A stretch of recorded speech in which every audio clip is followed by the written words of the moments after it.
A second day of air raid sirens in the Bosnian Serb stronghold of Pale. NATO warplanes overhead. Within minutes, a mushroom cloud rising from the ammunition dump hit yesterday, but not destroyed then. There were 12 aircraft involved. Again, laser-guided weapons were used. Today we used 500-pound bombs and 1,000-pound bombs. We achieved hits on all 6 and either destroyed or damaged all 6. Successful NATO targeting then. But overall, yesterday's United Nations gamble of limited action forcing Serb acquiescence seems to have failed. Down in Sarajevo within the hour, a Serb tank shelled an apartment block. At least 5 injured, the event underlining the Bosnian Serb determination not to bow to the UN NATO pressure, rather to respond in the most defiant way they know how. And then up in Pale, not only the craters and disturbed earth around the ammunition dump, the images the United Nations dreaded. Unarmed military observers seized, then chained to undamaged parts of the depot as both hostages and a deterrent against future NATO airstrikes. Some of this depot is still clearly undamaged. Inside, a sample of the amount of munitions the Serbs still possess. There are 48 multinational UN observers on Serb-controlled territory, moving around and living there with Serb agreement. Another 150 or so lightly armed guards man the heavy weapons compounds. The new propaganda value to the Serbs of these chained UN observers is clear. It's a crime against humanity. We, the Armors, will appeal to NATO, especially Rupert Smith, to be aware that our lives are in danger. And we require that NATO ceases funding of DSA and Serb targets or Serb territories so that our lives can be spared. A taste of the Serb attitude to the observers came in this monitored radio communication to the UN. If the bombing stops, we'll be set free. Otherwise, we will be killed. Over. This is BSA soldier speaking. Do you have a reply from General Smith? In that case, you better get your ass moving and get a reply from him. 7 Lima Niner, just to confirm, what you're waiting from General Smith is confirmation that the bombing will stop. Over. 7 Lima Niner, also we've been advised the next bomb that falls will be killed. Over. This is BSA soldier. 3 UN observers are now at the site of the warehouse. Any more bombing, they'll be the first to go. Understood? 7 Lima Niner, if the bombing starts again, I've been instructed to tell you that we will die for the sake of NATO. Over. It's very hard for us to decide what we can do to help the UN military observers.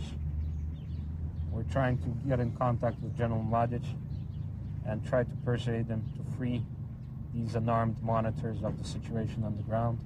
These people never carry arms, and we hope that we will be successful, although it is very hard to say how the situation will develop in the next few hours. I'm sure that if any harm comes to them, other than restriction of their movements, then that in itself will invite retaliation.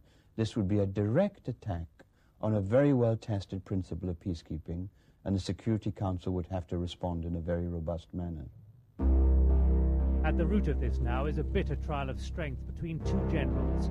The Bosnian Serb commander Ratko Mladic, ordered by Serb President Milosevic to mastermind the Serb seizure of Bosnian territory 3 years ago, now a ruthless, politically isolated figure. And General Rupert Smith, the UN's Bosnia commander. Smith is feared by General Mladic, who has refused to see him for months. Smith is renowned by those who know him as a quiet, cerebral, brilliant strategist.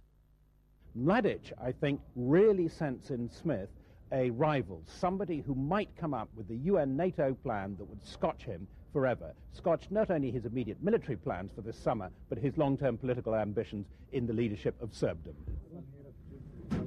Whether by chance or Mladic's intention, a single Serb 130mm shell landing in a crowded square in Tuzla last night, part of a sustained Serb shelling attack of 5 safe areas, has now begun a military spiral in which a calculated NATO military escalation will have incalculable consequences.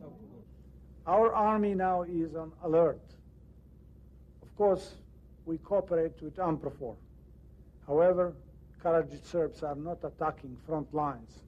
They are shelling centers of the cities. They are shelling populated areas. They are trying to kill civilians from the distance. 71 Bosnian deaths, more than 150 injured, and many of them likely to die. It's worse than last year's Sarajevo market massacre. An event and Serb response which has suddenly inflamed emotions and hardened UN-NATO resolve in a way no other single event has done in 3 years of war. The challenge is General Mladic.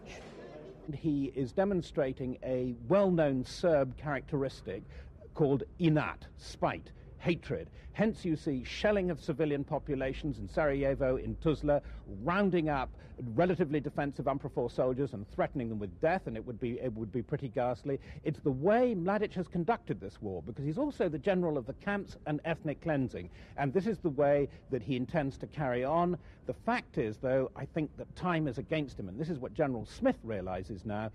I think General Mladic is worried about the future. I don't think he's necessarily worried about the immediate future in terms of the next few days or weeks.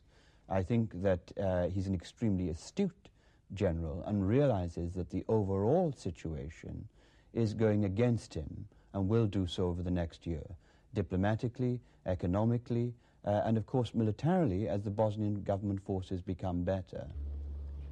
In Moscow, Boris Yeltsin, while against NATO airstrikes, said he had personally warned the Serbs what would happen, so they had to accept the consequences. In Bonn, what was meant to have been a routine meeting between John Major and Chancellor Kohl was interrupted several times by urgent calls on Bosnia, including to Yeltsin. The Prime Minister urged restraint from the Bosnians, but responsibility, he said, for the current crisis was Serb. The remedy for this overwhelmingly lies with the Serbs. They need to observe the ultimatum that has been set, and they need to return their weapons to the collection point.